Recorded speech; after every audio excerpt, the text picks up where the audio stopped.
Marks News Headlines.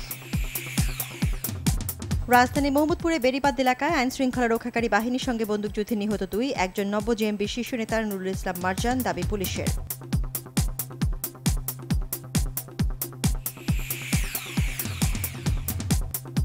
City mayor হিসেবে দ্বিতীয়বার শপথ নিয়ে সন্ত্রাস ও সংখ্যামুক্ত নারায়ণগঞ্জ গড়ে তোলার অঙ্গীকার করলেন ডাক্তার সেলিনা হায়াতাবি। শপথ বাক্য পড়ান প্রধানমন্ত্রী, শপথ নেন ৩৬ কাউন্সিলরও।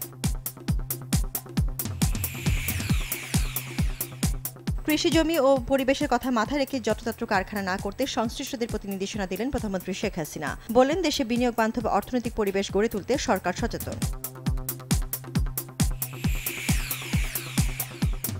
জিয়া অরফানেজ ও জিয়া চ্যারিটেবল ট্রাস্টের দুর্নীতি মামলায় খালেদা জিয়ার আত্মপক্ষ সমর্থনে পরবর্তী তারিখ ১২ জানুয়ারি। খালেদা জিয়ার সময়ের আবেদনের প্রেক্ষিতে ঢাকার বিশেষ জজ আদালত ৩ এই আদেশ দেন।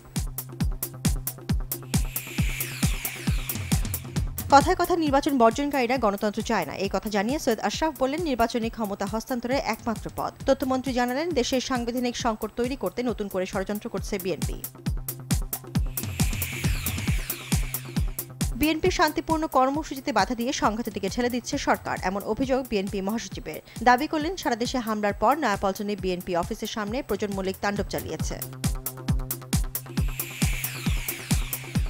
গাইবান্ধার সংসদ সদস্য মঞ্জুরুল ইসলাম লিটন হত্যার ৫ দিন পেরিয়ে গেলেও প্রকৃত খুনিদের গ্রেফতার করতে পারেনি পুলিশ। হত্যার মোটিভ উদ্ঘাটন ও জড়িতদের গ্রেফতারে পুলিশ আন্তরিকভাবে কাজ করছে, জানালেন আইজিপি।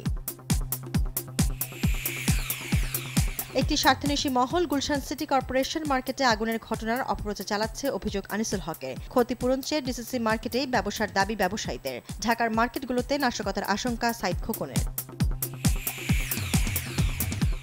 নাইট ক্লাবে হামলার রেশ না কাটতেই আবারও সন্ত্রাসী হামলার ঘটনা ঘটেছে তুরস্কে। ইসমির একটি আদালতে চত্বরে সন্ত্রাসী হামলা ও গাড়ি বোমা বিস্ফোরণের ঘটনা ঘটেছে। এই ঘটনায় নিহত হয়েছে ৪ জন। ৩ ম্যাচ সিরিজের দ্বিতীয় টি-20তে স্বাগতিক নিউজিল্যান্ডের দেয়া ১৯৬ রানের টার্গেটে ব্যাট করছে সফরকারী বাংলাদেশ।